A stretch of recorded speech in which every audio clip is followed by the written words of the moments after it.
Salve! E aí? Começando mais um Roda de Pogo, diretamente aqui da Avenida Paulista. Nosso bate-papo sobre cultura de rua, skate, cidadania. É isso aí. Queria agradecer nossos parceiros sempre. Rede TVT, Instituto Modernista e Federação Paulista de Skate. Apresentando aqui estou eu, Henrique, músico, artista, gestor público. Meu parça também, Bruno, presidente da Federação Paulista de Skate, militante ali do skate do Quintal do Ipiranga. Salve, Bruno. Salve, estamos aí na atividade para mais um. Da hora. Vamos ao nosso convidado, irmão nosso, sociólogo, você me corrige se eu estiver errando, hein? Marcha. Sociólogo, articulador nacional do funk, entrevistador na mídia ninja, conselheiro da juventude no governo Dilma Rousseff, foi vice-presidente da Associação Cultural Liga do Funk e atualmente Relações Públicas e Governamentais da GR6. Estamos falando de Bruno Ramos. Salve, meu irmão. Caralho, diretamente aqui dos estúdios TVT, com meu parceiro Henrique e Bruno aqui. Você acha que o funk, o punk, o skate não ia chegar nos altos aqui da Paulista, meu irmão? Tô vendo aqui, né, mano? A vista que os caras têm aqui e tal, tá 1000 graus, viu, mano? Tá. Teve marcha nos progressos, né, não, Henrique? Teve. Essa é a nossa luta, né? Chegamos aqui e é a presença dos elementos aí da rua, da contracultura e num lugar aqui com essa parceria com a TVT que é importantíssima. Vamos lá pro nosso bate-papo. É isso aí. Bruno, inicialmente, basicamente, fale um pouco sobre sua história, bairro que morou, cidade, até chegar no Bruno de hoje. Tem temos quanto tempo? Uma hora. Então vamos lá, mano. Tentar fazer um storytelling aqui muito rápido, né? Boa. Bruno, filho de diarista, irmão de mais 4 parça, sangue bom pra caramba. Tudo irmão, homem? Tudo homem, mano. Igual. Dona Eliana aí foi 1000 graus mesmo. Falou só a forma, só sai homem aqui no bagulho, entendeu? Eita. Foi a linha de produção pros mano ali. Nascido e criado ali no Brás, né? Legal. Região centro expandido aqui de São Paulo. O Brás é muito louco, cara. Eu fui entender a importância do Brás ali na minha vida só depois que eu comecei a conectar não somente com outras culturas, né? Como a música urbana, né? As culturas mesmo, as manifestações periféricas, seja o skate, seja o punk, seja o rock, né? Muito efervescente, seja o reggae. O Brás, ele tem essa característica, né? Eu vou falar muito mais de um sentimento que eu tenho, mas é a sensação que é um dos bairros mais internacionais que nós temos. Sim, né? isso que eu ia falar de visitação de migrantes e imigrantes, né? Migrantes e imigrantes, né? Africanos, né? Um diálogo cultural Árabe, enorme. Grego. Italiano, tudo lá, né? portugueses. Cara, eu fui entender a importância disso no que eu me constituo como uma persona mesmo política, social, a partir da vivência das experiências, né? Como que é entender, né? É tão louco que hoje eu converso quando minha companheira, a gente tá assistindo alguma coisa, eu falo, caraca, isso aí tem a ver com a cultura tal, italiana, árabe, portuguesa, a gente, né, alguma série ou outro local que a gente possa conhecer, eu falo, eu via isso no Brasil, eu não entendia que era dessa cultura, né? Então, isso me inspirou, né? É um polo de desenvolvimento cultural muito forte, né? Industrial. Então isso faz com que, antes de chegar no movimento que eu atuo hoje como funk, a minha primeira formação não acadêmica é na área da moda, né? Como modelista, como estilista, na qual eu começo a desenvolver muitas coisas, trabalhando nessa indústria mesmo, pensando vestimentas para esse segmento do funk. Ali começa uma conexão muito mais forte. Né? Porque a minha conexão com o funk era muito mais o baile, o rolê mesmo, na quebrada, outras regiões, outros fluxos que vinham acontecendo. E essa formação, ela é na prática ou é acadêmica? É na prática, trabalhando, produzindo... Cara, quando eu falo da formação acadêmica, ela foi importante para me dar a base técnica, né? Inclusive aprender outra linguagem que essa camada mais acadêmica e intelectual não compreendia o que essa linguagem da rua vem. Mas, na verdade, eu me entendo como um cara que a minha formação, a essencial, ela é rua. Porque tem uma ideia, aí eu... É tipo assim, eu fico vendo pessoas mais velhas que não são inteiradas com uma juventude efervescente, ele fala assim, tem que tirar o jovem da rua. Mas que jovem que ele está falando? Porque a rua é um lugar de formação intelectual, social, cultural e política muito forte. Né? Então, ou seja, e eu estou falando dentro de um campo de atuação política que nós estamos inseridos. Né? Então, assim, que tipo de jovem que ele quer retirar da rua? Né? Porque a rua ela foi muito importante. E aí não dá para romantizar esse lugar, que a rua é tão importante desde quando ela tenha um espaço de segurança e conexões fundamentais para o desenvolvimento político e social para esse jovem que está, né? E sim, foi fundamental, né, essa polifonia cultural, né? O que me atravessa nessas formações para eu entender como agente político hoje, na posição que eu estou como articulador nacional do funk, sem sombra de dúvida, a conexão com outras manifestações culturais, ela foi fundamental para que eu entendesse, né, a importância, a potência, inclusive explicar politicamente por que o funk ele se movimenta dessa forma, né? Então... E quantos anos você tem, Bruno? Caraca, um bocado, mano, mas sou de 87, tenho 36 anos. 36. Porque o funk ele é um movimento que ele é recente no que a gente tange história... No todo, história mundial, né? É bem recente, assim como o skate assim como o punk né? Não é que nem, sei lá, uma música clássica que vem de séculos atrás. E aí, como é que se dá? Porque você é praticamente da mesma geração que eu, sou de 86, então somos contemporâneos, né? Como é que se dá essa entrada no funk que parece que hoje é uma cultura muito, muito mais jovem, assim, da década de 90 para cá, dos nascidos em 90, dos millennials, alguma coisa assim. Como se dá essa sua entrada dentro do funk? Brunão, ela sempre foi muito jovem mesmo, né? O funk esse ano, ele completou, né, em 12 de julho, 53 anos no Brasil. Então a história já tem aí mais de meio século que a gente já vem atravessando isso, né? Talvez as pessoas tenham uma sensação que é uma manifestação que se conecta muito mais com a juventude, porque ele passa a se conectar com a juventude de classe média e alta. Mas ele sempre esteve muito bem estabelecido nos guetos, né? A história do primeiro baile que aconteceu, que foi no Canecão pelo DJ Ademir Lemos e Big Boy. Esse é o marco, que quando você põe 53 anos, esse seria o marco. O marco zero do funk aqui no Brasil. Legal. Por conta dessa história, né, do Ademir Lemos e o DJ Big Boy. Boa. Então aconteceu no Canecão, na zona sul do Rio.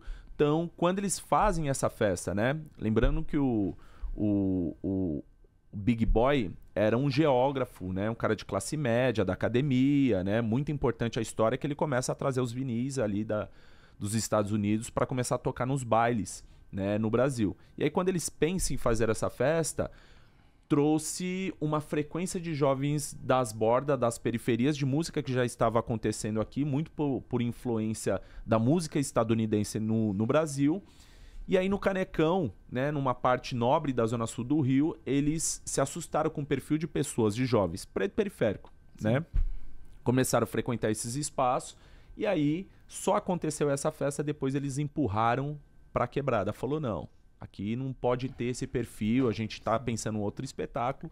E aí quem vem ocupar posterior essa retirada forçada do funk do Canecão é o conhecido como rei, né, o Roberto Carlos, né? Então a gente já começa a enxergar traços da cultura higienista, de não aceitação dessa cultura que já começa a ser marginalizada, criminalizada nesses espaços, né, geográficos da cidade. E qual que é a diferença entre esse funk estadunidense, americano, para o funk nacional? Ele tem uma adaptação para o nacional, não Sim. tem? Como é que se dá isso? Quais são as diferenças principais? Cara, é muito mais da batida, né? As referências que nós temos como o próprio James Brown, como o África Bambata, são, né, ali os precursores do funk estadunidense que ele chega aqui no Brasil. Mas como toda a cultura que ela se move e movimenta de forma fluida mesmo, entrando por todas as frestas que ela não tem a contenção, ela vai tendo uma mudança estrutural. E um dos responsáveis por essa mudança estrutural, sem sombra de dúvida, é o próprio DJ Malboro. Sim. Quando ele começa ali a pegar vários samples, né, de músicas Miami Bass e todas as outras manifestações pretas estadunidenses, ele começa a fazer essas mixagens, Aí né? ele pega, faz os recortes, faz o sample. Faz os recortes e tal, né? Isso é uma história muito interessante da história do Fernando Matos, né? Meu parceiro DJ Malboro, que é contado na primeira história de um trabalho antropológico de um cara que, assim, eu acho ele foda pelo que ele escreveu, né? Com tanta precisão ali, sem ter muitas referências, que foi o Hermano Viana, né? Que ele conta a história do funk, um trabalho antropológico, e ele começa a falar todos esses trabalhos que aconteceram, né, para que entendesse. Tem um episódio, uma parte assim do livro muito interessante que o Hermano ele diz o seguinte, né, que como antropólogo você não pode se envolver diretamente no seu objeto de estudo, né? E aí a gente entende ou a gente interpreta do nosso modo que a pior cagada que ele foi fazer é colocar uma bateria eletrônica na mão do DJ Malboro. E ele narra isso no livro, né? É como se ele tivesse fazendo uma pesquisa antropológica dos povos originários, né, da população indígena, e ele tivesse entregado um rifle na mão de um cacique mesmo, né? Ou seja, ele colocou um canhão na mão de um cara que fez toda essa modificação. Então o Malboro, nesse respeito, ele é sem sombra de dúvida uma das figuras mais importantes que nós temos, que disseminou o funk não somente ali do Rio, mas que conectou com outras cidades, com outras capitais do Brasil. Mas você acha que essa mudança, essa adaptação, ela vem também por conta da própria cultura brasileira? Porque o que a gente vê, e aí é claro, se eu estiver errado me corrija, não sou grande entendedor de música, mas no skate que a gente vê isso, né? Existe um estilo de skate brasileiro que é adaptado, o downhill, por exemplo, particularidade. O downhill slide, que é o downhill brasileiro, só tem aqui, não tem em outro lugar. O próprio jiu-jitsu, tem o jiu-jitsu, Brazilian Jiu-Jitsu, que é adaptado, vem do Japão e é adaptado com a nossa brasilidade. E no funk acontece essa mesma coisa com influências, de quem essas influências, da onde essas influências. É uma pergunta bem interessante, Bruno, porque assim, quando as pessoas me perguntam o que é esse funk, né, boa parte delas é muito por conta de criticar ou tentar criticar as letras que tem nas músicas, né? E uma resposta mais prática e simples é que se vocês não conhecem parte dessas letras é porque vocês não sabem nem de perto o que é viver nessa realidade. Né? E aí, sociológica e antropologicamente, o que eu posso responder é que o funk ele é um reflexo da sociedade que nós vivemos. Ele é um espelho real das quebradas das periferias. Se ele é um reflexo, espelho das quebradas que nós estamos vivendo, territorialmente, né, pelas frequências culturais que tem, o funk ele vai se moldando em cada parte do Brasil. A batida e a frequência dos funks que são produzidos no Rio é diferente dos funks que é produzido em São Paulo, que é diferente dos funks que é produzido em BH, que é diferente dos funks que vem lá do Espírito Santo. São as influências regionais. Muitas influências regionais e com essa conexão de rede que nós temos, ela passa a se nacionalizar. Né? Então o próprio Malboro também ele defende muito isso, que quando ele começa a criar as próprias produções, a tentativa de deixar que o funk ficasse somente ali no Rio de Janeiro, né? Ele já com a ideia de lançar o Funk Brasil, ele falou, não, gente, isso aqui não tem que estar aqui. Ele já tem, né, um alcance que transborda todas essas fronteiras territoriais de estados, mas que ele também pode chegar em outros lugares, porque ele também veio de uma outra fronteira que a princípio não tinha essa conexão, né? Então, para cada Norte ambiente, e Nordeste... É o brega funk explodido. Traz bem a particularidade ele mistura, regional. Né? Mistura com ele o vai brega colocando. regional e entra o funk junto, né? É por isso que é uma manifestação hoje, a gente pode ver que é uma das manifestações culturais jovens maiores do mundo, né? Sim. Até pela sua dimensão populacional. Para quem não sabe, o funk ele é mais de 10% da população do nosso país. Se a gente está falando... Entrando até nessa porcentagem, eu queria te perguntar sobre o funk como eixo de desenvolvimento econômico. Caraca! Eu sei que na quebrada e a gente sabe disso, mas como que ele também ultrapassa essa periferia, né? Porque, no final das contas, todos os casamentos do mais burguês que for, vai terminar com o funk. Não tem como. Não existe festa hoje no Brasil que não tenha funk. Aí a gente tá falando da periferia. E de festa de gente punk também, vai ter funk. No final vai ter isso funk. Não é novo, que também né? bebe, né? Nessa fonte. Lógico. Isso não é novo, né? Irmãos. Porque tocava, pô, no começo dos anos 2000, você tinha Furacão 2000, você tinha um MC Serginho, alguma coisa tocando sempre nas festas. Em algum momento das festas isso existia. Então não é uma coisa de agora, né? Sei lá, do ano 2018, 19, não é uma coisa de rede social, né? A gente tem uma virada que quando eu converso com outros movimentos, eles tentam partir da crítica para entender a lógica da razão e o desenvolvimento econômico, né? Uhum. E o funk mostra e prova o quanto nós somos conectados com a juventude, porque essa mudança estrutural também é passar de uma era analógica e passar a ocupar de forma...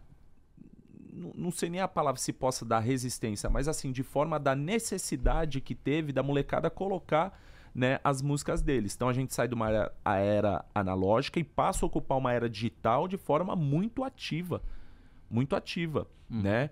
Eu morava na quebrada do MC da Leste, inclusive a minha motivação para se desenvolver politicamente é quando assassinaram, né, o MC da Leste. A gente morava na mesma rua, lá na favela do Pira, né?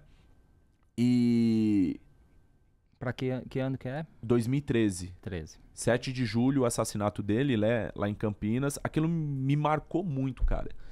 E aí eu queria entender o que estava acontecendo. Primeiro que foi um choque na quebrada inteira, né? Eu era próximo dele, da família ali em si, mas mais próximo dele por conta do trabalho que ele já desenvolvia ali na quebrada e que ele tinha explodido. Então, uma das primeiras músicas que o Da Leste explodiu foi na rede do Facebook, no Orkut, sabe? Então, eles já começaram a ocupar e aí a molecada falou assim, onde você tá colocando as músicas? Ele falou, joguei nessas plataformas aqui que é interessante, aí você já começa a ver. Ou seja, foi importante essa conexão, né? Diferente das críticas às vezes que a gente vê das plataformas digitais, eu acho que ela tem um trabalho muito importante, inclusive para esse discurso dentro do nosso campo progressista, que é do empoderamento. A gente não ia ter essa legitimidade, principalmente como população negra, se não fosse as plataformas digitais.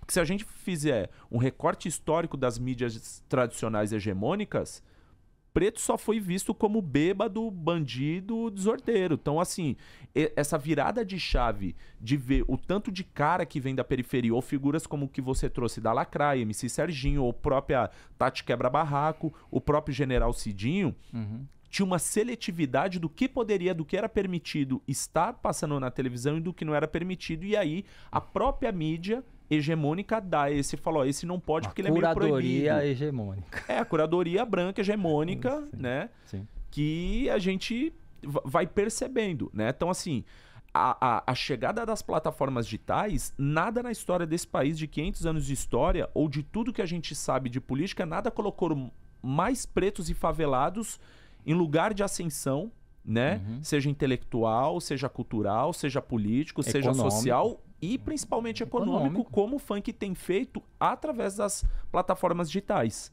Eu tenho uma dúvida, e aí é uma coisa que é mais um sentimento que eu tenho em relação ao skate, e eu não sei se você tem essa mesma coisa com o funk, né? Quando o skate virou olímpico, né, e a gente era também renegado ao submundo, à criminalidade, à droga, que sempre foi o que é a visão do skatista. O preconceito, né? E aí, de repente, agora o skate tá na propaganda do Itaú, tá na propaganda do Banco do Brasil, e aí eu fico pensando, pô, sequestraram o movimento para vender mais conta de banco. E me parece que isso acontece muito com o funk, né? Então sequestram o funk, vamos dizer assim, para poder vender produto, para poder, né, tá lá na mídia, tá lá vendendo produto de coisa que não tem nada a ver com, de repente, a cultura do funk, né? E aí a minha pergunta é, você sente isso, um sequestro, ou você acha que não, nós temos que aproveitar dessa onda mesmo? Eu acho que foi estratégico. Não é nem eles que estão... Tem pessoas que pensam que já está passando por um processo de embranquecimento do funk, né? E eu acho isso um olhar racista, classista, elitista, porque estamos ganhando dinheiro, né? Então, falar de autoestima de preto mesmo, cara, é dinheiro no bolso e poucas ideias. Então tem um trecho da música dos Racionais, cara, que faz eu pensar por que nós também chegamos nesse lugar. Porque ela não foi no amor. Foi na pressão Pé mesmo, na porta. né? E esse pé na porta, tem um trecho da música dos Racionais falando de outras manifestações culturais, né? E os Racionais são referência, são a maior escola de formação política dos jovens das periferias. E tem um trecho de uma música que ela fala o seguinte: entrei pelo seu rádio, tomei e cê nem viu. Nós é isso, aquilo, o que cê não dizia? Seu filho quer ser preto, que ironia, cola o posto de Tupac. Essa narrativa tá querendo dizer o quê? Que o nosso funk, ele chegou na classe alta, né? Os filhos dos bem-nascidos começaram a consumir também, muito também pela uma contenção dos sentimentos que a classe média alta tem, né? Não pensa que podendo circular um pouco mais dentro de escolas de bacana, dentro das baladas e tal, tem uma molecada que também tem um ímpeto de rebeldia, né? E quando a nossa música chega lá, eles também passam a se identificar. E naturalmente, o que o playboy se identifica não é o funk consciente, porque aquilo não vive a realidade dele. O que faz pagar hoje a conta do funk é justamente aquele funk que não era tocado nas grandes mídias, é o funk putaria. Porque o playboy se identifica com essa cultura da putaria e do consumo de droga, enfim, né, das substâncias que são não permitidas na periferia, mas dentro da classe alta ela é legalizada totalmente. Não me fala um filho de playboy maconheiro que não consegue pegar flores e umas maconhas. Tem uns cardápios loucos que chegam. Eu falei, caralho, mano, eu não fumo, né? E não é essa a questão, né? Esse é um outro tema para ser debatido a partir da legalização da regulamentação. Mas sim, o funk putaria que chega nesse lugar de consumo, né? Identificação ele tem... direta. E sabe o que é louco? O que faz chegar nesse lugar tem uma gestão que é responsável por esse funk ter o perfil de consumo e poder, né, a partir do que usa, do que porta tal, que isso é reflexo de políticas públicas. O tempo todo eu tô falando, se é um reflexo da sociedade que nós vivemos, o funk é isso também. Então pensa que quando chega um tiozão nordestino, retirante, vem lá na Casa do Chapéu, 13 dias de pau de arara até chegar a São Paulo, né? E aí começa todo um trabalho da fundação do Partido dos Trabalhadores. Esse cara, um operário, né, nordestino, muito louco, né? A gente fala que é o primeiro favelado que chegou real no poder, né? Que é o presidente Lula, né? Então, quando ele assume em 2003, né? Uma das prioridades ali era o consumo do país para fazer toda uma máquina de desenvolvimento, né? E da indústria, né? Então, ter incluído a periferia por uma classe de consumo fez também com que essa periferia começasse a se identificar num lugar que não era permitido para ela, que era poder usar uma roupa legal, ter um carro bom, poder ir para a universidade. Então foi importante que essa periferia que se deslocou do território, foi para a universidade, começou a usar uma roupa boa, começou a ter carro, casa legal, né? Ela também começou a entender que aquilo era parte da identidade dela, parte da naturalidade dela, e aí que surge 8 anos depois, como reflexo de políticas públicas feito na ponta, o funk ostentação. O funk ostentação ele nasce em 2008, 2009, já como poder de consumo. Aqui em São Paulo, muito mais pelo bonde. E aí é o MC Black D e Bill G3 que lança o bonde da Juju. O que é a Juju? A Oakley Juliette, que era um poder de consumo. Tanto que, olha como é louco, hein? Anos depois. Só quero fechar isso aqui. Fecha aí que eu vou fechar esse bloco e vamos voltar nesse assunto depois. Não. O óculos. Bonde da Juju é uma identidade do funkeiro tão forte na periferia que uma das duas fotos mais fortes da campanha do presidente Lula foi o quê? Primeiro aquela coxa dele lá que eu fiquei num puta recalque, né, mano? Porra, mano, ele me lança o Sturket e dá um clique naquela coxa dele na pata. Eu falei, porra, velho, aí você é foda também, me zoou, né, mano? Eu com os gambis desse jeito. Então as duas fotos mais importantes da campanha do Lula foi, né, que ele tava em condições físicas muito boas e o que ele chegou a colocar... O óculos da Juju e alterou a foto do perfil do Instagram. Olha como esse poder de comunicação através de uma fotografia estava comunicando diretamente com uma juventude que ele também ajudou a desenvolver. É isso, amigos. Bruno Ramos, história. Vamos pro nosso gap e voltamos já com esse assunto mesmo.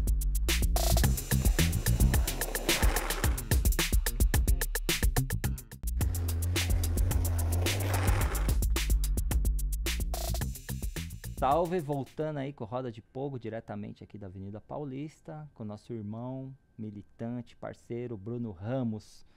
Bruno, a gente finalizou o primeiro bloco falando, né, de políticas públicas e tal. Queria perguntar sobre sua participação no Conselho Nacional de Juventude durante o mandato da presidenta Dilma.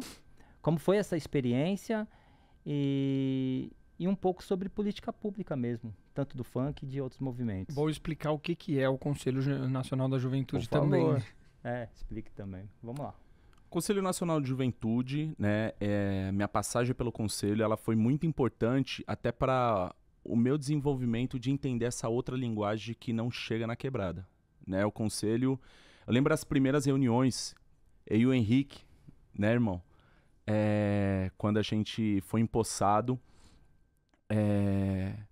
para pensar as políticas públicas. Então, o Conselho Nacional de Juventude nada mais é que um conselho, né, que faz pega essas informações que estão nos territórios para ver as necessidades na qual o governo federal não estão conseguindo atender a perspectiva da juventude. Então, é um espaço para pensar políticas públicas para a juventude, né? E ele nasce num momento muito importante. Primeiro que é dentro das gestões do Partido dos Trabalhadores. Eu vou puxar a sardinha mesmo, porque eu sou petista mesmo e poucas ideias, tá ligado? Vai. E... Tá em casa. Não, e se não tivesse também, mano, Lógico, eu vou falar dos meus amores e das minhas dores. Sempre, né? em qualquer então lugar. É isso, que eu aprendi a ganhar muito, eu quero continuar ganhando desse jeito. Quem faz essa motivação, essa inspiração para que a gente tenha mais é quem começou esse partido, e eu sou filho dessa estrutura mesmo, tá ligado? Uhum. E aí o conselho, quando a gente puxa, foi muita luta para conseguir, né? A juventude, ela nunca foi prioridade, seja nos planos... nos grandes espaços de determinar políticas públicas para essas juventudes, né? Não pode ser a juventude, as juventudes que são juventudes plurais mesmo. Então, pegando essas informações e levando para dentro do governo, né? No caso, o Henrique representando muito bem ali o skate, o Beto Teoria, o Marcelo Freitas podendo falar do hip hop, eu podendo falar do funk, foi fundamental para que a gente entendesse que aquele espaço também era legítimo, para que a gente pudesse desenvolver não somente as nossas narrativas, né, como é muito bem falado, mas também para a gente pensar, incluir dentro do orçamento. Não ter uma juventude dentro do orçamento, seja do governo federal, e que depois vai fazer o desdobramento para outras, né, estaduais e municipais, a gente não consegue ter um plano de desenvolvimento. Eu acho, né, que de todas as maravilhas a gente perdeu a mais importante, que era colocar a juventude no plano prioritário de ação. Como é que chega lá? Como é que o funk chega lá? Como é que essas juventudes chegam nesse conselho? Primeiro abre o edital para saber, para fazer as inscrições, para saber a legitimidade das organizações que têm um trabalho nacional, Se né? tem a representatividade mesmo. São né? através de associações, né? Gente... Sim, então eu como um dos fundadores, junto com o Marcelo Galáctico, da Fundação Liga do Funk, a gente já tinha uma atuação em outros estados. Não poderia ser só um trabalho regional. Tá. Então já tinha conexão com o Rio, com o Espírito Santo, com Brasília, né? Lembrando que antes do funk chegar em São Paulo, ele já estava antes em Brasília, antes em Porto Alegre, antes em vários outros estados. E São Paulo, como muito reaça, o funk foi o último estado, município, aí jogando aqui para a capital, que o funk pudesse chegar, né? Sempre muito criminalizado. Então, esse trabalho conectado com outros estados, fui fazer essa disputa, né? Para entender a importância desse local. E, honestamente, cheguei lá não sabendo nada. Até eu entender que eu sabia muito, só não conseguia traduzir do jeito certo que eles gostariam de entender, né? Então, poder levar o funk para esse espaço, ele foi fundamental para conhecer esses códigos, que dentro da política é tudo código, e esses códigos são pensados de forma calculada para que outras figuras de periferia, seja o skate, seja o hip hop, seja o funk, seja o punk, seja qualquer manifestação urbana, não consiga chegar. É um lugar também de exclusão. Ele foi muito importante, mas ele acaba que excluindo muitas pessoas, porque tanto código, é uma linguagem tão elitista, às vezes, que tem dentro desses espaços, que a gente se sente intimidado de poder falar. Você acha que a cultura, todos esses elementos que você está colocando, talvez hoje seja das principais ferramentas do diálogo, para fazer o diálogo político com essa galera nova? Olha, Henrique, antropologicamente a gente fala que todo ser, né, cara, ele é desenvolvido a partir da cultura, né? E aí eu tô falando da sua forma de se vestir, da sua forma de falar, de se manifestar, do que você consome como produto cultural, do que você consome do mainstream. Então isso é um pilar de desenvolvimento. Honestamente, seja governo de esquerda e de direita, deram pouca prioridade para a cultura, dão pouca prioridade. A cultura ela é sempre negociada em todos os governos que acontece. Agora a gente tem um orçamento um pouco mais relevante, mas eu acho que ele ainda é muito tímido a partir da capacidade do potencial econômico e de desenvolvimento do nosso país. Por que eu estou dizendo isso? Né? Levou anos para eu entender que esse movimento na qual eu faço parte, né, ele também pudesse dar uma condição financeira e ser entendido como também trabalhadores. A cultura ela nunca foi entendido como trabalho, né? É quase que a fábula da cigarra e da formiga, né? A formiga trabalhadora, porque ela representa uma parte do capital, né? E a cigarra, né, ela é sempre lida ou interpretada dentro das escolas como o vadio, o vagabundo, né? Que não trabalha. Ou seja, já começa ali a partir de culturas a criminalização do músico. Sim. Então, se a gente for observar de outras manifestações que conseguiram ser respeitadas como trabalho, né, somos uma das poucas aí eu tô falando de quase 100 anos, né, de criminalização, perseguição e estigmatização das manifestações periféricas, né? É o que trouxe o Bruno no primeiro bloco a partir da identidade do skate, né? Que era associado à maconha, associado a uma série de coisas, vagabundo, né? De vagabundo. Também é até interessante. A cultura tem isso também, né? O vagabundo. O cara é músico. Não, o cara é um vagabundo, né? Mas assim... Tinha, né? Ou não sei se ainda tem. Não, pra caramba. Tem um livro de uma professora, uma acadêmica, foda pra caramba, chamada Juliana Bragança. Ela escreveu Preso na Gaiola. Tem um trecho do livro dela que ela fala o seguinte: a criminalização do funk também começou a acontecer por conta da ocupação da Praia do Arpoador, né? Que inclusive tem ali, ó, Direito à Rua, que era inclusive um livro autografado do Frederico Haddad, né? Eu quero entender o que ele tá dizendo Nosso diretor. sobre... É o brabo aqui, é o bigode, é o mano, né? É o pica das galáxias aqui no rolê, entendeu? Eu quero entender o que é esse direito à rua, porque quando a juventude do Rio de Janeiro começou a ocupar a Praia do Arpoador, a elite da Zona Sul do Rio começou a criminalizar. Então, a grande mídia, a mídia hegemônica, ela também teve um papel nojento, né, escroto, quando ela começou a identificar esse público que estava transitando. Então, assim, Quero saber se isso se reflete também nos eventos de ruas que a gente tem em São Paulo e em todo o Não, eu já vou entrar nessa parte aí. Eu vou pegar agora um gancho agora e vral. Manda. Quando a grande mídia queria se referir a esse jovem preto da periferia, ela chamava de delinquente, tanto que o DJ, disc jockey, né, é o delinquente juvenil. Aí a Zona Sul do Rio começou a chamar assim os jovens dos morros cariocas, né? O maconheiro, o desordeiro, o perturbador, trombadinha. Quando a grande mídia entendeu que ela estava falando desses todos os elementos que ela coloca aqui, né, para criminalizar, ela já não precisava mais utilizar o marginal, o maconheiro, o delinquente, e aí ela fala assim, são os funkeiros. Então o funk ele é tão criminalizado, tão perseguido, tão estigmatizado, porque o funk nada mais é que uma somatória de todos esses elementos pejorativos que a grande mídia traz, e é esse jovem mesmo, que é da periferia. Que vira uma qualificação, né? Vira uma qualificação, um adjetivo. Né?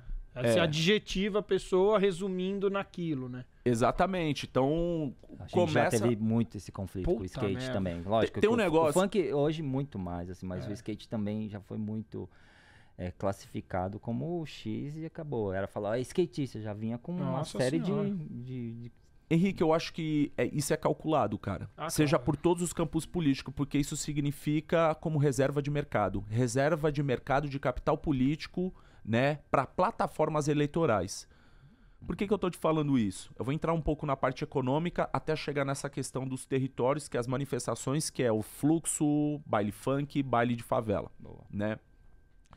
Estava numa reunião com grandes executivos, que é o que você me perguntou no primeiro bloco, você e o Bruno trouxeram da entrada do skate nas propagandas de bancos, entre outras coisas.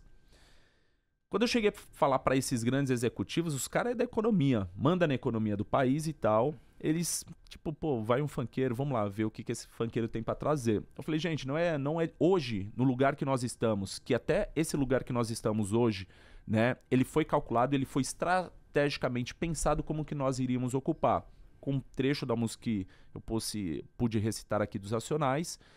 Mas é o seguinte, o que eu consegui, tinha pouco tempo para explicar para fazer uma metáfora do que é o funk, do que é essas culturas e por que chega nesses espaços. Então, para falar com banqueiro, para falar com empresário, você fala em grana. Para falar com político, você tem que saber de números, né? E para falar com a quebrada, você tem que entender de linguagem. E poucas. Boa. O que acontece? Pensa que o cacau, quando ele sai do sul da Bahia e ele é exportado para fora, esse cacau que não vale nada, ele vale míseros centavos, quando ele chega na Europa e ele é transformado em barra de chocolate, ele vira um chocolate suíço, ele é devolvido para nós como lógica de importação, valendo barra de ouro, como esse chocolate suíço. Pensa que o funk, quando ele sai desse território marginalizado, esse jovem ele não vale nada para a sociedade e para o Estado, mas para nós, funkeiros, vale muito. Mas ele é commodity, né? Commodity. Igual é o nosso maior produto de importação, né? Commodity. E aí... pouco valor agregado. Quando ele sai da quebrada, ele não vale nada, a cultura dele, a manifestação dele é vista como nada, cara. Nem lixo, porque ainda você consegue reciclar o lixo. Mas esse jovem da periferia, ele não é visto nada, seja por grandes figuras políticas, seja pelo Estado, seja pela sociedade, seja pelas grandes, né, os grandes plays de economia. Mas quando ele se torna um funkeiro com grande projeção, dando possibilidade de plays para ele, é gigantesco. Por que eu tô contando isso? Há um ano atrás, exatamente um ano atrás, em novembro, a gente tinha um artista chamado Kai Black. O ano passado, ele tava com dificuldade de pagar a conta de luz e água dele. Hoje, um ano depois, a agenda dele tá 300 mil e a gente tá sem data dele até o carnaval do ano que vem. É meteórico. Quando eu começo a falar em número com esses grandes investidores, o que eles entendem? Primeiro que ali tem um potencial, só que eles também não sabem como investir. Como eu venho do lugar da base social, o que esses caras ganham com que os nossos jovens começam a falar a partir das marcas deles, o que eles tentam como estratégia arcaica que eles utilizam de publicidade, quando eles investem parte desse dinheiro num projeto social, imagine que um jovem desse que tem um desdobramento social e político com ele e também é profissional, a partir do momento que ele não vale nada na cabeça desse cara e ele se transforma um Kai Black, um MC Rian, um MC Hariel, isso vale muito. O reflexo disso é que uma Lacoste, por exemplo, ela estava quebrada praticamente no Brasil, né? Ela é muito forte na França. A partir do momento que esses funkeiros começam a falar com muita ênfase de uma marca que empurrou a gente para baixo, que não queria estar nossa imagem vinculada a eles, ressignificamos essa marca e hoje tem camisetas valendo muito. Ou seja, a gente entendeu o nosso alcance, essas marcas também entenderam o nosso alcance, né? Porém, ainda não somos tratados da forma que nós deveríamos ser tratados como projeto de desenvolvimento. Quando eu trago isso, eu estou falando também do território marginalizado, como os fluxos que acontecem dentro das quebradas. Que isso, primeiro, que não é um problema do funk. O fluxo que acontece no Heliópolis, no Paraisópolis e nas outras 250, 300 quebradas em São Paulo não é problema do funk. Aquilo é problema de ausência de políticas públicas. Claro. Toca funk porque é a manifestação mais importante do jovem da periferia, primeiro porque ele entende. E que não toca só funk, toca outras manifestações culturais. Mas aquilo que mexe no ímpeto dele, que atravessa ele, que ele se sente representado, ele fala, mano, isso aí tem a ver com a minha vida, é o funk, né? Nós vamos mostrar um vídeo agora da onde o funk chegou. Caraca. Vamos mostrar. Aí sim. E se a gente entrar um pouquinho dentro do século XX, aquelas pessoas que tinham liberdade de escolha da política, acho que a senhora é um grande exemplo. Foi torturados, perseguidos, foram exilados do país. Eu acho que agora entra no século XXI, isso está acontecendo com o movimento funk. Não deixa de ser só um genocídio da juventude negra, mas um genocídio cultural. A gente tenta entender, de certa forma, o que acontece, qual é o grau de dificuldade de nos reconhecer como movimento cultural. A gente vem produzindo, tentando fazer diálogos e buscando, e a gente não tem essa oportunidade. Eu fui uma vítima do sistema, eu fui motoboy em cima disso, sofri um acidente onde eu fiquei com uma paralisia na perna, tive grandes problemas, tive 4 fraturas e o movimento funk me abraçou em cima disso. Hoje eu consigo, de alguma forma, ser um microempreendedor, fazendo minhas camisetas e produzindo para o movimento funk. Eu vejo muitas pessoas falando de movimento de periferia, periferia. Aqui é a periferia, certo? Eu sou a periferia, eu tenho essa condição de falar, eu tenho essa propriedade. Eu vejo os bailes funk acontecendo dentro da comunidade.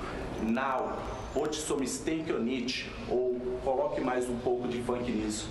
Presidenta, tenta nos abraçar, movimento funk, hip hop, skate. Todos esses 3 movimentos, a gente está falando de apenas 3 movimentos. É skate, hip hop e funk. Brabo, hein? Brabo, hein? Alguma coisa, meu Vou olhar povo? pra tela de novo. É aquele mesmo mano ali que tava ali aquele falando. ali, né? Mó diferente, cachorro. Tá diferente um pouquinho, mas tá bom, né? Caramba, o que aconteceu, mano? Olhei Melhorou ali com o na tela, tempo, Black, né? o óculos. Igual vinho, melhorou com Quer o mais tempo. do que isso? Fazer a presidenta da república falar skate, funk e rap. É uma coisa, tem um poder. Eu acho que depois muito dessa grande fala, a dona Dilma deve ter descido ali o Ministério das Esplanadas com longboard ali, prau, cravado, né, mano? E aí acho que foi onde os caras começaram a querer derrubar ela. Também isso. falaram, Já não, assustou, né? isso Já aí tá assustou. envolvida com o Isso aí movimento tá da envolvido com essa juventude galera, peruana. puta, aí assustou, né? Não,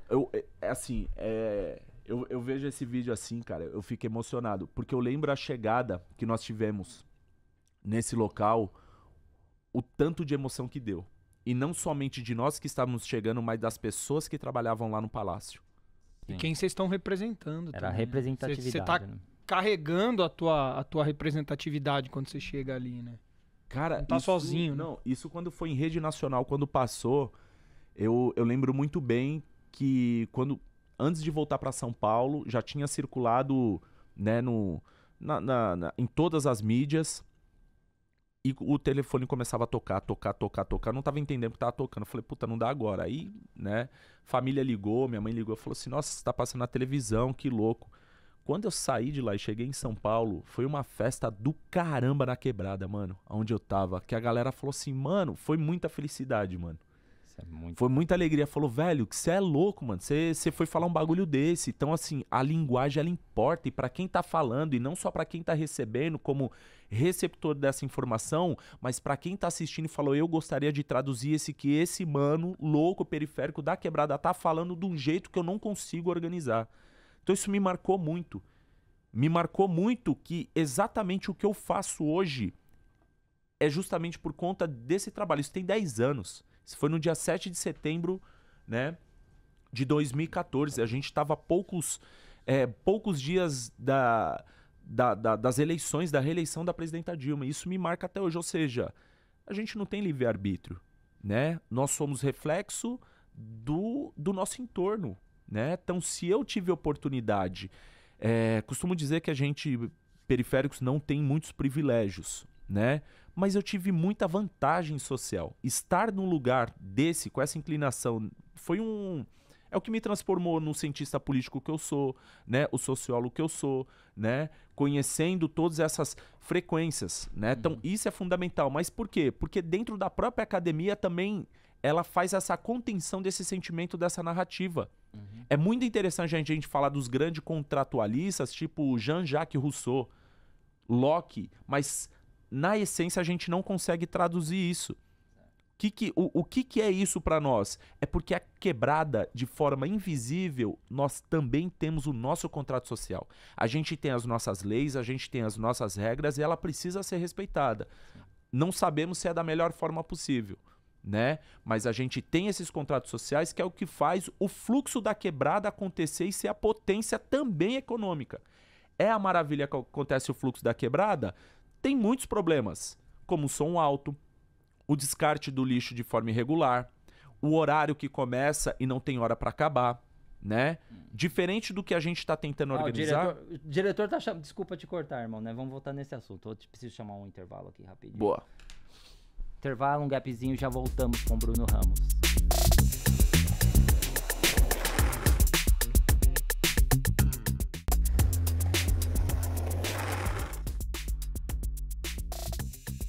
Salve, voltando aí com Roda de Pogo. Bruno, conclua. Você estava falando sobre esse assunto da periferia, da importância de tudo isso. Os fluxos hoje de rua, ele tem um problema muito grande. né? O som alto, a forma que é organizada, às vezes uma idade, tô falando de crianças, né? Que ainda não era para estar naquele local, isso é um problema para nós, né? O som alto, a forma de organização, a questão de segurança. Que segurança é essa que eu tô falando? Não tô falando do aparato de segurança pública do Estado, eu tô falando de um som com estrutura, um palco com estrutura, né, banheiro químico na quebrada, o isolamento acústico, não da quebrada, mas uma engenharia que faça com que não atrapalha, né, o sono dos moradores daquele local. Esses são os problemas. Agora, se eu te trouxer as maravilhas, que é também dentro desse espaço. Primeiro, é uma ocupação do espaço público, é o direito à cidade. Esse negócio do direito à cidade, cara, isso me confunde muito, porque quando a gente discute, né, tem a Raquel Ronick que ela discute muito as questões do direito à cidade. Só que pra mim, que direito à cidade é esse? Direito à cidade é na Paulista Aberta? É no centro? É na classe média? É os bloquinhos de carnaval quando acontecem as datas comemorativas? Eu quero discutir o direito à quebrada, porque esse direito à quebrada ele não é permitido, ou seja, tem essa segregação, entende o que é essa cidade. A cidade é o centro econômico de São Paulo, como nós estamos aqui, né, na Paulista, ou os bairros nobres da capital.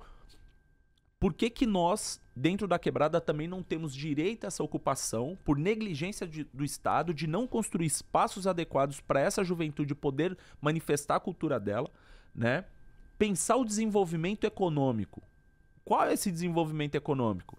Eu estou fazendo uma pesquisa científica no baile da 17, que é lá em Paraisópolis. Muito também pós o dia 1º de dezembro de 2019, quando 9 jovens foram pisoteados, né? E o governador da época, o sem vergonha João Dória, ele fez uma fala muito complicada, né? Que aquelas pessoas morreram naquele local porque elas não deveriam estar ali. Ou seja, a criminalização da cultura é a criminalização da pobreza. Do local, da localidade também. Não deveria estar ali, o cara mora ali, não deveria estar ali. Ele responsabiliza a vítima adolescente, jovem, pelo que aconteceu, né? Então, pensar esse território de pesquisa que eu venho fazendo muito tempo ali, escrevi diversos artigos, as pessoas podem ver na plataforma da Mídia Ninja, né? Como que a gente conseguiria melhorar aquele local? A potencialidade. E nessa pesquisa eu estou conversando com alguns comerciantes que estavam desempregados e hoje eles têm um comércio a partir do fluxo na quebrada. Sim. E aí quando eu vou conversar ali com algumas pessoas que estão nesse meu objeto de pesquisa, eles falam, cara, eu tô ganhando 5, 7 mil reais por noite. Por noite. Se a gente entender que o fluxo ele acontece de quarta, quinta, sexta, sábado, domingo, quanto que esse morador que estava desempregado ele passou a consumir? E quem que está trazendo esse dinheiro? Não é somente os periféricos.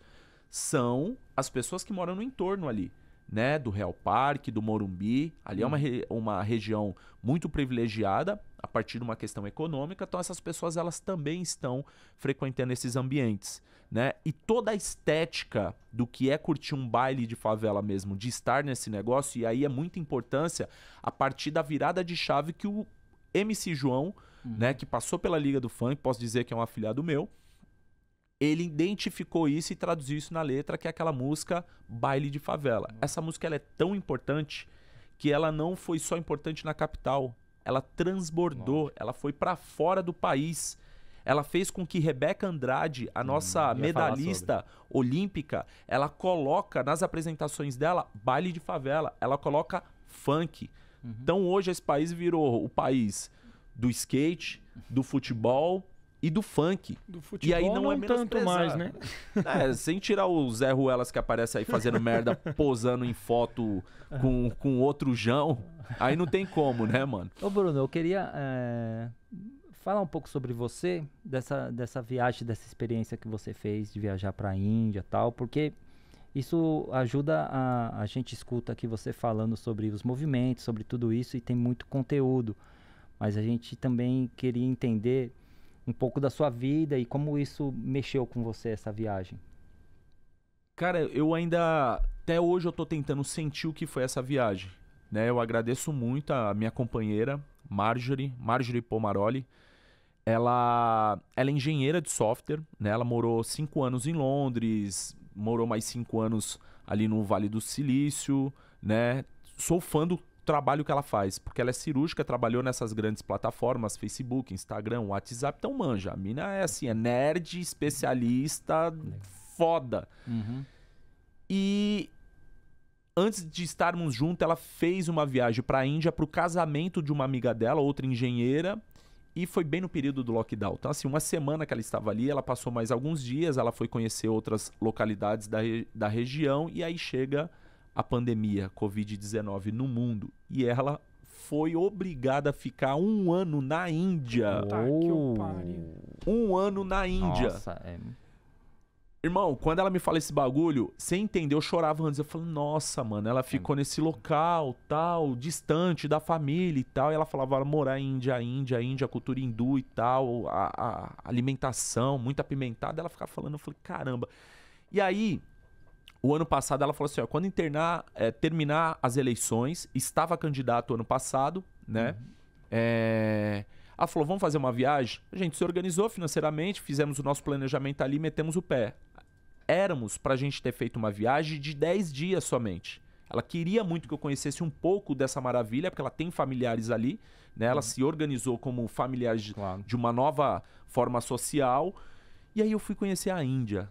Cara, pra um cara que veio de onde eu vim, que eu achei que no máximo eu ia chegar até Mairiporã, cara, até Guarulhos, até Campinas, você viajar 17 mil quilômetros para conhecer o Oriente, cara, onde o sol nasce diferente, o céu é diferente, as estrelas são diferentes, que inclusive isso foi o primeiro impacto que eu tive.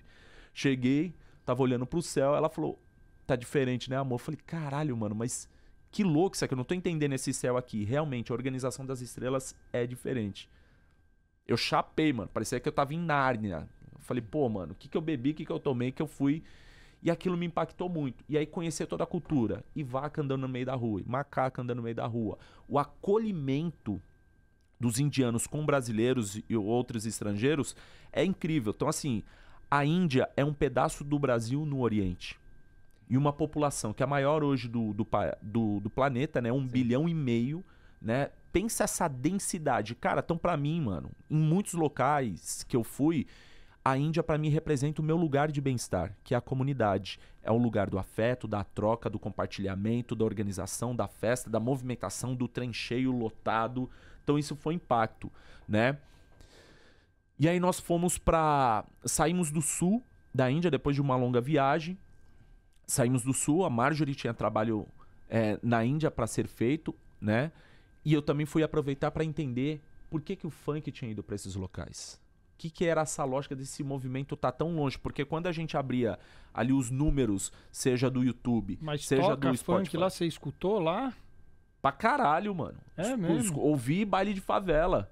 Não somente isso, quando tocou... Porque assim, você chega num local desse, que a cultura é totalmente diferente, é outra coisa que toca, né, mano? Até a indústria do audiovisual lá não é Hollywood como nós estamos acostumados por essa máquina estadunidense. Lá é Bollywood, é uma máquina de desenvolvimento, o cara fica apaixonado, né? E nas baladas, ouvir baile de favela do MC João... Cara, eu comecei a chorar na balada, porque eu fiquei emocionado. Eu falei, chegamos aqui, de um cara também favelado como eu, lá da Zona Norte, consegui colocar a música dele. E veio indiano, mano. Indiano. Com sari, tocando e pulando, cantando. Eu falei, não acredito. Então isso me despertou num outro lugar, né? De entender que eu estava no local onde os Beatles ficaram em 68, né? E que essa experiência deles é cultural, política...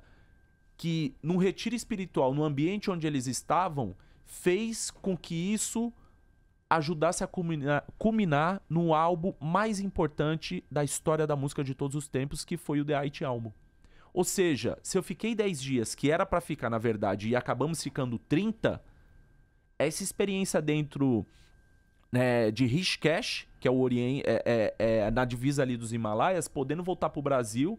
né? Isso foi uma incrível. Detalhe, a gente volta para o aeroporto e falou, a gente tem que voltar para o Brasil agora. Então isso despertou outros sentimentos às nossas conversas, entre eu e Marjorie, né? Falou, amor, vamos conhecer agora os colonizadores. Então ali do aeroporto a gente estava voltando para o Brasil, trocamos a passagem, fomos meter o pé para Londres. E aí fica mais 10 dias em Londres. amor, precisamos entender mais um pouco. Vamos pegar o trem. E fomos parar em Paris. Então, tipo assim, uma viagem que era pra ser de 10 dias virou 50 dias. Na Índia, Londres e Paris. Foi uma das viagens mais incríveis da minha vida para entender, né, que o país que os colonizadores, o tipo de cultura e de refinamento intelectual, de educação, que é o berço também ali da música, né, num país que ele é entendido por muitas pessoas como só um país desorganizado, mas chega a poucas referências, a capacidade tecnológica. Por exemplo, a Índia, se o Brasil tivesse a quantidade de engenheiros desenvolvendo isso que a gente tem como uma grande ferramenta na mão, a gente já seria um país muito mais desenvolvido. Mas a gente ainda só prioriza questão de serviços. A gente não prioriza uma boa formação para ter engenheiros. E os engenheiros que nós temos aqui nesse país, acaba que acontecendo que tem fuga de cérebro, por exemplo, que vai para fora para ganhar mais e a gente não consegue priorizar. No resumo, o que eu entendo dessa experiência? Fazer do funk, essa experiência de Paraisópolis como questão econômica, os alcances que a gente tem dentro da GR6, na qual eu trabalho para pensar estratégias sociais e políticas, com uma plataforma que número de inscritos no YouTube a gente tem cerca de 40 milhões. O mês passado a gente bateu 27 bilhões de plays. E tudo que eu estou estudando sobre economia, estratégia de políticas públicas no território, sem sombra de dúvida, a gente precisa fazer com que as pessoas entendam que o funk ele também pode ser um soft power de exportação da nossa cultura. Por quê? A gente não só elege um presidente da República, a gente praticamente elegeu um rei da Europa que tem capacidade de fazer essa conexão sul-sul, sul-global mesmo. É só o Lula que ele tem essa capacidade. E aí, de forma muito modesta mesmo, se a gente entender essas maravilhas que a cultura, a arte, a música, ela pode fazer com o do Brasil, uma das maravilhas a partir do funk também e de outras manifestações, isso é foda para o desenvolvimento econômico do nosso país. Porque a gente exporta. Por que eu trago isso? É legal a gente, como a gente já está com o tempo meio estourado aqui, é legal, acho que a gente pensar nesse formato, né, de cultura, de quanto essa cultura pode chegar e pode ser um produto de exportação, inclusive, brasileiro, né? E de poder, de exportação desse soft power que você falou, e pensar nisso como algo que a gente tenha como nossa forma de contribuição pro mundo, para a política internacional mundial, né? Sim. É muito interessante. A gente tem tempo ou tá estourado? Tá estourado. Eu ia pedir para você, a gente vai para nossas considerações finais, porque é o que você falou, quando a gente chamou o Bruno para conversar, ele falou assim, Henrique, só 1 hora? Eu falei, vixe, porque aqui vai 4, 5, 6 horas de desce, mas como é um programa de 1 hora certinho, então eu ia pedir uma indicação de algum livro, algum disco, ou algum elemento cultural que você pudesse indicar, falasse sua rede social e fizesse uma consideração final. Rede social, @BrunoRamosFunk, né? Me sigam, ali tem um Linktree, tem todos os meus artigos, todos os trabalhos, poucas fotos dessa viagem que eu tô narrando aqui, né? Isso aí vai ser o TBT dos TBTs.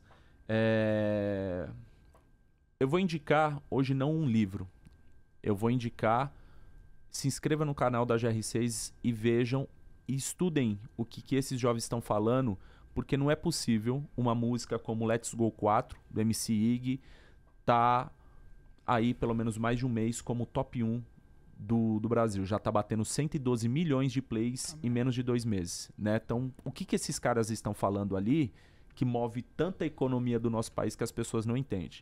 E aí alguém que vem da cultura, da arte, né? Uma conversa para finalizar aqui. Meu parceiro oponês, ele uma vez chegou e falou o seguinte, pô, Brunão, desenrolado, por que você está fazendo essas coisas? Numa conversa ali de monta alguma coisa ou não, a gente meio que pensou que depois dessa nossa conversa saiu uma música que ele fez, né? Que ele diz o seguinte, eu não sou cantor, não sou MC, não sou nada, mas eu tento interpretar, que era o seguinte, parte da minha história, eu sou boladão porque peitei o mundo. Deixei o sistema maluco. Tentaram me alienar, mas eu criei o meu mundo. Eu vou na rua e trago mesmo. Inteligência é o segredo. Enquanto pensas que eu sou Loki, aprontei e deixei com medo. Eu sou Falcão do dia a dia. favelar é minha família. Mafioso periférico, tu vai perder a linha. Enquanto eu penso que eu sou louco, que eu vou falhar na missão, tu vai ver o resultado quando chega a eleição. Salve, tio Lula! Enquanto o sol é para poucos, a sombra é para quem trabalha, já expandi meu investimento, dinamite monetária. Essa vai pros comédia que fica tumultuando aqui com um diazinho de verde e amarelo. Te sarniei, mané, te botei do meu jeito, entrei na sua mente, furei o seu bloqueio. Aqui ninguém é Zé, pra tu achar que é esperto. O bloco tá passando, nós é o certo pelo certo. É nóis, família. Da hora, parabéns. Aproveitando aí, né, pra pedir pra, aliás, 40 milhões de seguidores, se puder aí ajudar a gente aí, chamar o pessoal aí, só um pouquinho dessa galera seguir o Roda de Pogo aí na rede social, pra dar uma força pro nosso programa também. Também, se quiser seguir aí, @Quintal do Ipiranga, nossa associação lá do bairro, e Bruno Hupfer para conteúdos não tão importantes, só para coisas babacas, mas tamo aí. Valeu, obrigado pelo papo, Henrique. Irmão, brigadão pelo papo. É uma aula, a gente tá se aprofundando um pouco mais sobre a cultura funk, que é uma cultura desse tamanho, né? Eu acho que todo mundo convive com a cultura funk, né? Seja todas as classes sociais, todos os estados, todos os bairros e o mundo inteiro, né? O Bruno deu uma aula aqui falando um pouco sobre isso.